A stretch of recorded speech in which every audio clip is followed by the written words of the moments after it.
Estimadas maestras y maestros, no saben cuánto gusto me da poder compartir con ustedes esta información en este consejo técnico ordinario que tenemos que realizar. Uno de los retos que tenemos en este momento es acercarnos al plan de estudios 2022 que está aprobado y ver cómo vamos a poderlo llevar adelante. En primer lugar, quisiera decir cuáles son las razones por las que tenemos que cambiar la escuela. La escuela que conocemos es heredera del proyecto pedagógico que se formó en el siglo XIX. Así era la escuela de nuestros bisabuelos, abuelos, padres, hijos y nietos. O sea, si cerramos los ojos, prácticamente nada más vamos a ver vestimentas distintas en los salones de clase. Mantiene, por lo tanto, esa estructura del salón de clases, esa estructura hecha fundamentalmente para que haya un pizarrón al frente y para que el profesor tenga su escritorio y desde ahí hable.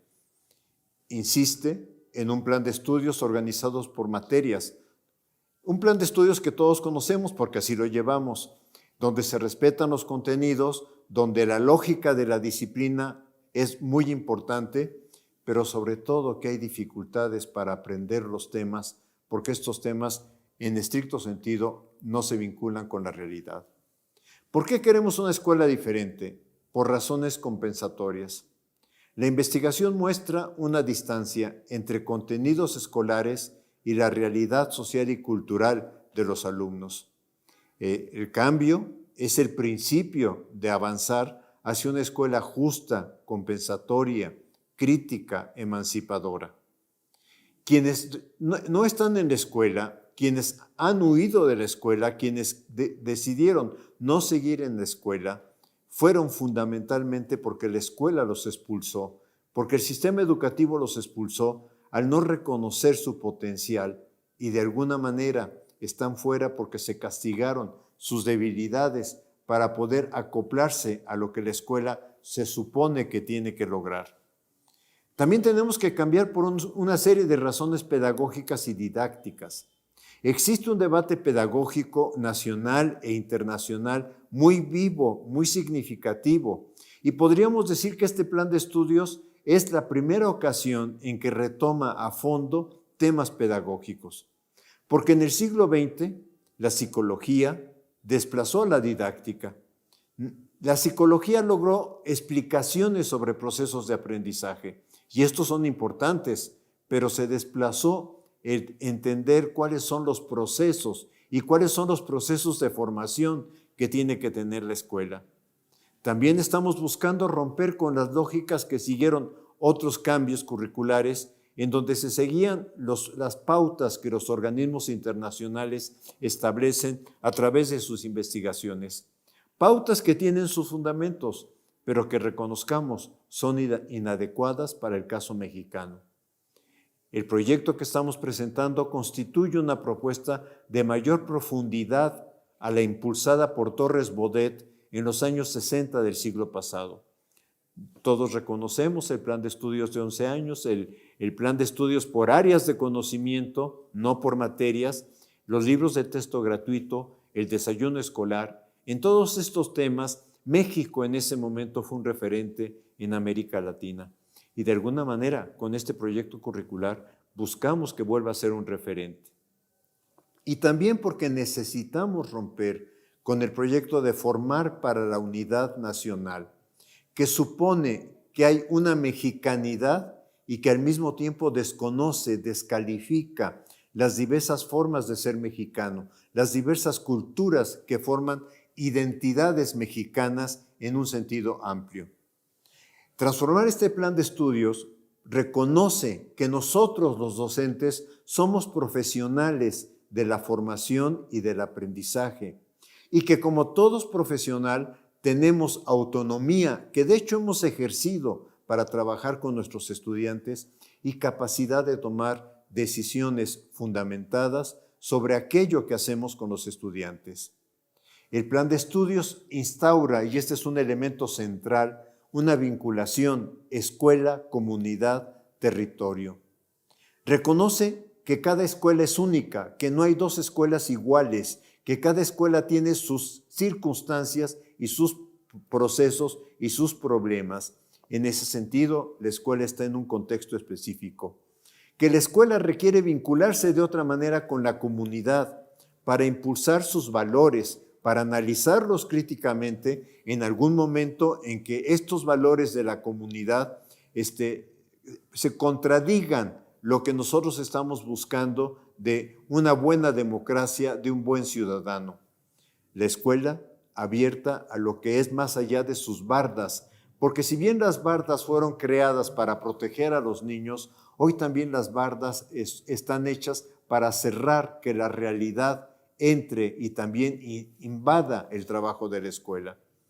Y estamos considerando que el Consejo Técnico es el responsable de la primera etapa del codiseño curricular. El plan de estudios está conformado, y ustedes seguramente ya lo han estudiado, en 4 campos formativos que están construidos desde la pluralidad de saberes y conocimientos de las distintas disciplinas. No los voy a leer porque ustedes los tienen ahí enfrente, y al mismo tiempo está armado con 7 ejes articuladores. Estos 7 ejes son rasgos humanos de formación ciudadana democrática. Lo único que pudiera yo expresar, que quizá en esta lámina no logro presentar en forma adecuada, es que si bien en los campos formativos hay que trabajar saberes que proceden de distintas disciplinas, no todos los ejes, inclusión, pensamiento crítico, interculturalidad crítica, igualdad de género, etcétera, no todos esos ejes hay que expresarlos en cada etapa, en cada proyecto que desarrollemos a partir del análisis del campo formativo.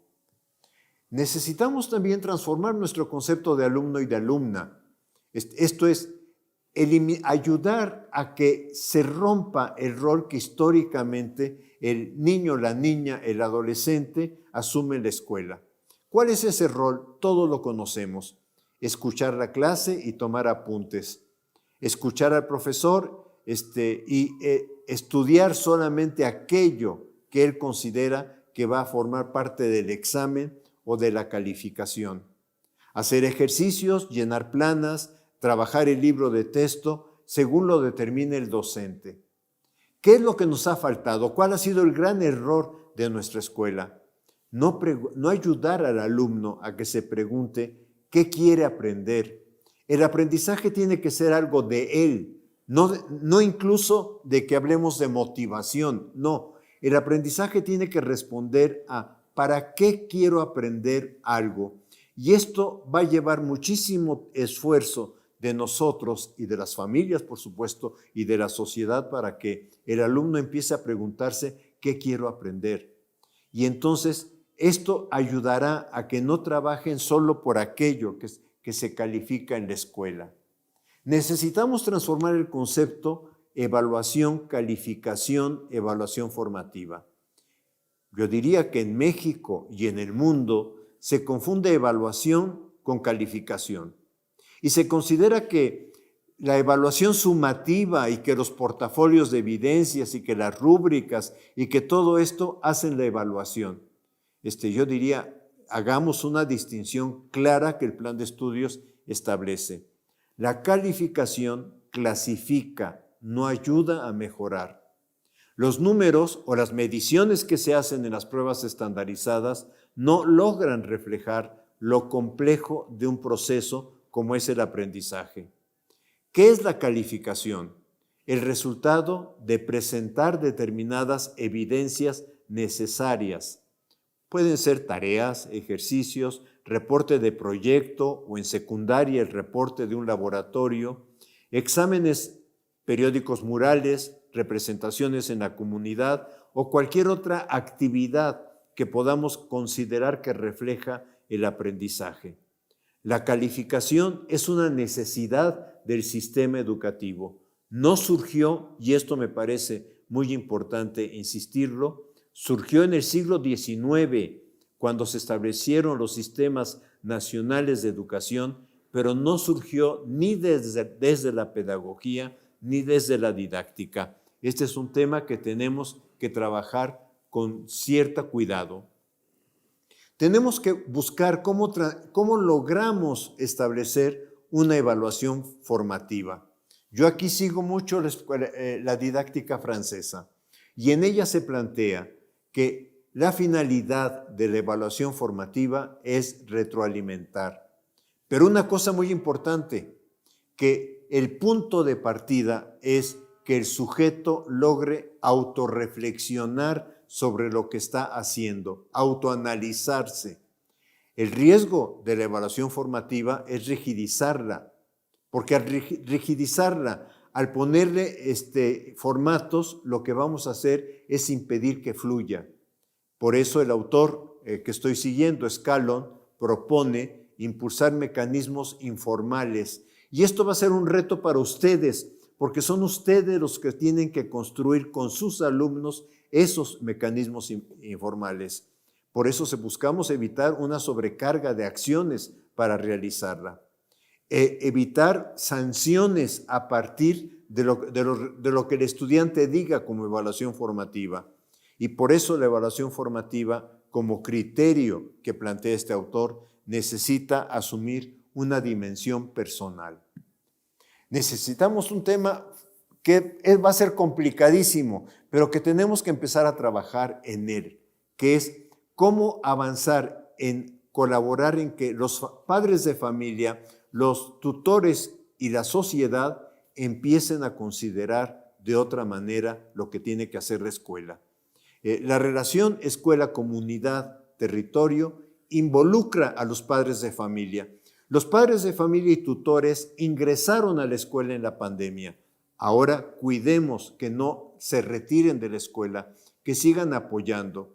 Y esto implica que nos pueden colaborar para ir identificando aquellos problemas que se encuentran en el entorno de la escuela, sea el mercado, sea el tránsito a la escuela, sea la siembra o en los medios. Esto es lo que puedan los padres de familia decir de lo que se publica, de lo que se dice sobre un determinado tema. Podría ser sobre la guerra Rusia-Ucrania, podría ser sobre la contaminación en determinadas ciudades, sobre los problemas del agua, etc. Y en algún caso, si los padres de familia cuentan con datos, lo que pueden encontrar en WhatsApp que pueda ayudar a la escuela. En este sentido, estamos trabajando en pensar una noción diferente de aprendizaje en la escuela y una noción diferente de libro de texto. El libro de texto como algo que ayude, pero encontrar también que la realidad puede ser un libro. Involucrarse también, necesitamos que la familia se involucre, que se continúe apoyando a sus hijos, fundamentalmente ayudándoles a formular preguntas. ¿Por qué? Y no a conformarse con la primera respuesta que encuentran, sea en un libro o sea cuando googlean información. Cambiar su percepción de lo que esperan de la escuela, que la escuela pueda realizar. Y fundamentalmente aceptar otro medio de comunicación sobre sus hijos, de lo que sus hijos hacen en la escuela, que no sea la tradicional boleta de calificaciones. En este sentido, el cambio que buscamos se orienta a restaurar un circuito escuela, comunidad, territorio como punto de partida y punto de llegada de los saberes. Buscar que el estudiante aprenda a entender la realidad, no para repetir las frases que vienen en los libros, sino para decir, lo que yo veo en la realidad, puedo afirmar tal cuestión. Tema que si vemos los niños desde preescolar, de primaria, pueden a través de sus dibujos demostrar, pero que poco a poco los vamos obligando, orillando a que nos repitan lo que dicen los autores. En este sentido, buscamos analizar críticamente la realidad, lo que Freire plantea, leer el mundo, buscar una síntesis incluso entre el saber del sentido común y el saber sistemático. No es que neguemos el sentido común, pero puede ser el punto de partida, bien sea para fortalecer o para argumentar este es lo que se afirma a través del sentido común, o bien sea para contradecirlo y encontrar que hay otras explicaciones mucho más abarcativas, mucho más explicativas que la que el sujeto tiene en ese momento. Leer el mundo críticamente en sus diversos planos, ciencias naturales, imbrincadas con las ciencias, con el apoyo del lenguaje y del pensamiento matemático. Esto nos ha llevado a reconstruir el currículo, buscando una graduación entre saberes y problemas, y pensando que cada docente, cada colectivo docente, tiene que repensar la forma como ha aprendido a trabajar con los estudiantes y tiene que repensar nuestra propia historia docente. Esto significa también buscar una transformación en la estructura del salón de clases. Tenemos que encontrar una forma de que los estudiantes no estén en serie, no estén uno detrás de otro, donde el auditorio, la clase se convierte en un auditorio y solo vemos la nuca del compañero. El plan de estudios, sabemos que no hay recursos económicos para cambiar las aulas, pero reconozco que hay mucha creatividad en los docentes para reorganizar lo que se hace en el salón de clases de otra manera. La estructura del plan de estudios que presentamos apunta a lo que se llama un currículo deliberativo. ¿Por qué deliberativo? Lo trato de presentar en la parte inferior que está más en café con curvas rojas, porque la SEP da una orientación que es el plan de estudios, pero esta orientación que no puede definir lo que pasa en cada escuela, las condiciones de cada escuela, que no puede definir qué puede hacer cada uno del más de 1 millón de maestros que tiene este país, tiene que pasar a ser leído, a ser interpretado por el colectivo docente en el Consejo Técnico Escolar. Y que en este proceso de interpretación, de reconocimiento de cuáles son los problemas del contexto escolar, cuáles son las situaciones de los alumnos, el colectivo docente vaya armando los proyectos de trabajo que tenga que realizar entre un consejo técnico y otro. A esto le estamos llamando currículo deliberativo, codiseño curricular. De esta manera, el codiseño se inicia en esta reflexión que hace el consejo técnico, que le permite planear por proyectos cada etapa, elegir los problemas eje que considere para ir avanzando hacia el programa analítico, cuya primera etapa se hace en el consejo técnico. Posteriormente, cada docente va a enriquecer esos proyectos interpretándolos, adecuándolos a la realidad de su grupo escolar, incorporando contenidos que consideren relevantes. También tenemos que ir desarrollando experimentaciones en nuestra práctica para ir complementando el programa analítico. Posteriormente, estos elementos nos ayudarán a retroalimentar el plan de estudios. Entonces, el plan de estudios yo diría que está concebido como una dialéctica de arriba a abajo. La SEP hace la orientación, pero también esperamos con mucha, expectativa, esto que puede ser el currículo de abajo arriba, esto que ustedes pueden aportar diciendo estas partes curriculares tienen que completarse, tienen que construirse, tienen que reconstruirse de acuerdo a nuestra experiencia. En este sentido, yo diría que estamos armando un proyecto curricular abierto. En esta idea de reconocer el profesionalismo de los docentes aparece también el concepto de autonomía profesional del docente.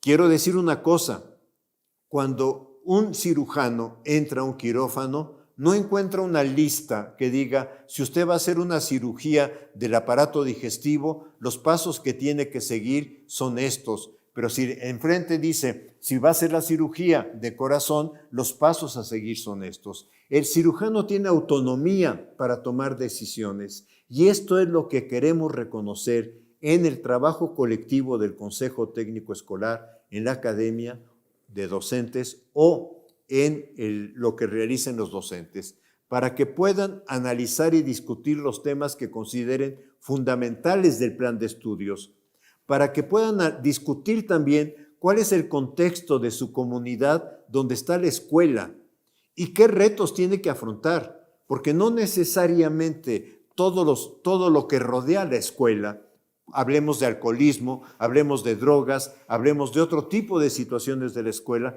los tiene que asumir, al contrario, tiene que afrontarlos y ayudar a los estudiantes a que vean cómo no son valores que vale la pena desarrollar en una formación democrática y discutir el programa sintético.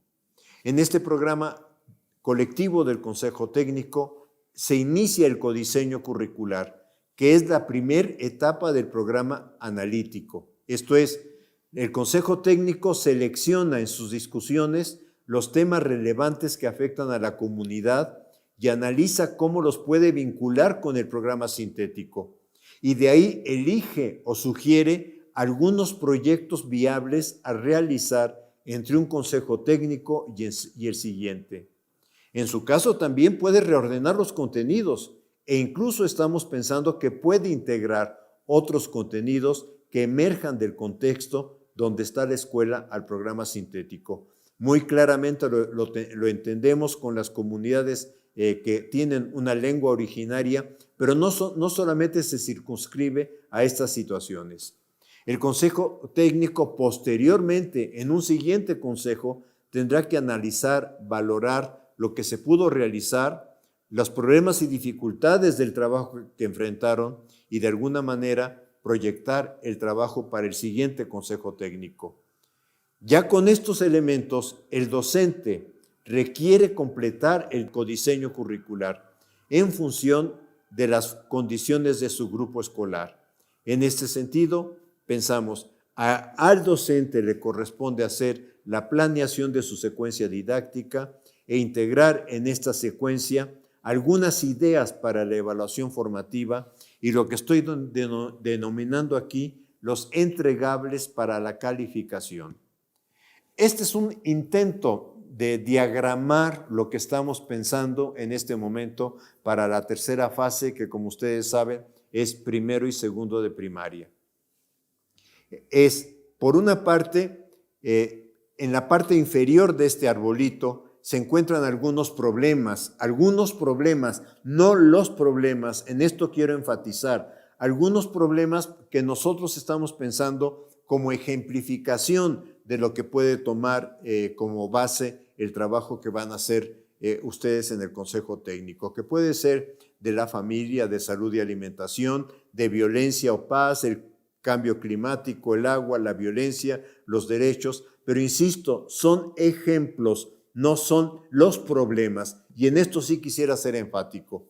Y tenemos tres grandes ámbitos disciplinares en los que hay que avanzar, que son los lenguajes, y en este caso es lectoescritura, donde tenemos que iniciar, que puede ser en lengua originaria o en lengua de señas o en lengua o en el español, obviamente. Un acercamiento a la cultura, por eso se coloca aquí familia, pero en realidad la cultura primera que tiene el alumno es aquella que lo rodea, es lo que está en torno de su escuela. Hay algún autor que dice, es que a veces buscamos hacer visitas a 5 kilómetros, a 10 kilómetros, a 20 kilómetros de la escuela y ni siquiera se conoce qué es lo que está rodeando la escuela. Y eso son las formas de ropa, las formas de vestimenta, las artesanías, etc. Y en última rubro aquí también es artes visuales, que son danza, música, teatro. Esto es, buscamos que el estudiante, y claramente se abre en este tema, entienda que los artes visuales son una forma del lenguaje, son una expresión del lenguaje, sea estética, de pintura, de música y de bailar. Lo que rodea el árbol es como ir diciendo, tenemos que ir construyendo el proyecto de trabajo, articulando estos saberes, articulándolo de alguna manera en que vayamos avanzando en torno a ellos. Aquí está un ejemplo también Ejemplo no es la definición del programa sintético de saberes y pensamiento científico. Aquí se ve con más claridad en el tronco del árbol pensamiento matemático y pensamiento científico. Vemos un ámbito de temas: cuerpo humano, salud, alimentación, animales y plantas. Vemos los problemas. Aquí quedó un poquito más claro, por ejemplo, en pensamiento matemático para el primero y segundo de primaria, ordenar, series, conteos, operaciones básicas, figura geométrica, etc. O sea, pero son ejemplificaciones de lo que de alguna forma tienen que construir. Como todo ejemplo, como todo intento de diagramar, tiene sus limitaciones. Esta es una propuesta de un modelo dinámico de planeación didáctica. Por una parte tenemos la planeación, problemas contextuales, los saberes que tienen los alumnos y los saberes sobre los cuales tendríamos que trabajar, los procesos de grado creciente de complejidad, y por otra parte lo que intento de alguna manera trabajar es que se planea simultáneamente secuencia didáctica, espacios de evaluación formativa y entregables para calificar, y que hay una relación mutua entre estos tres elementos. Esto es, las situaciones, problemas o los proyectos o los contenidos que vamos seleccionando después se van a traducir en determinados entregables y van a aparecer en la evaluación formativa en términos de los alumnos están mostrando aprendizaje, los alumnos están mostrando dificultades para hacer la tarea o dificultades en los trabajos, etcétera. Y entonces estos pueden ser los puntos de reflexión en la evaluación formativa que tendrían que ver a qué se deben y sobre todo qué circunstancias lo causan y qué podemos hacer en conjunto maestros, alumnos e incluso en su momento padres de familia. Y esto también lleva a repensar las secuencias didácticas. Por eso lo que estoy planteando aquí y lo estoy planteando como dinámico es esto entra en movimiento, como toda gráfica tiene sus limitaciones, pero entra en movimiento. Lo que no quisiera, por favor, para los colegas directores, supervisores, es que esto lleve a que se les exija a los maestros por semana una planeación de este tipo. Si exigimos una planeación rígida, lo que vamos a hacer es llenar de trabajo al maestro e imposibilitarle trabajar en el aula. Tenemos que encontrar una forma de que esto no se traduzca en un documento para que nada más haya grandes orientaciones sobre las cuales el docente pueda trabajar. Los docentes tenemos creatividad y la hemos mostrado y la mostramos muchísimo en la pandemia. Por ejemplo, nadie nos dijo utilicen el WhatsApp. Nadie nos dijo algo que una compañera que trabajó en medio rural me escribió y me llamó mucho la atención, que dijo el cuadernillo viajero. Esto es, el cuadernillo que en algún momento llegaba al niño a través de determinados medios que el maestro había hecho a través de fotocopias, etcétera, y que después encontraba el mecanismo para que los padres de familia lo regresaran a la escuela. Nosotros mostramos mucha creatividad en la pandemia y hemos mostrado siempre creatividad. Y este proyecto se basa en reconocer la formación, la creatividad del maestro para ofrecer formas de trabajo a nuestros estudiantes. No quisiera terminar sin formular algunas posibles, y también insisto, posibles preguntas generadoras desde la perspectiva de Freire. O sea, utilizando el concepto de palabra generador de Freire, intentando llevarlo a lo que tenemos como reto en el Consejo Técnico. Y en este sentido las preguntas serían, ¿qué reto representa la propuesta pedagógica del Plan de Estudios 2022 para el trabajo colegiado en la escuela? ¿Qué situaciones del contexto que afectan el entorno escolar pueden convertirse en referente para desde ahí organizar proyectos integradores? ¿Cómo imaginamos que desde ese proyecto se puedan integrar saberes de distintos ámbitos disciplinarios? ¿Cómo podemos pensar que se puede realizar la evaluación formativa sin que ésta se rigidece? Pero, compañeros maestros, la verdad tómenlas como preguntas generadoras. Si no les sirven, no las tomen. Que el Consejo Técnico Escolar con responsabilidad, con la responsabilidad profesional que tenemos, armemos entonces las preguntas generadoras que nos ayudarían a nuestro trabajo.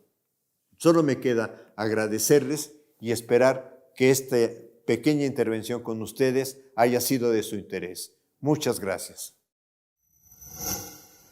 Gobierno de México.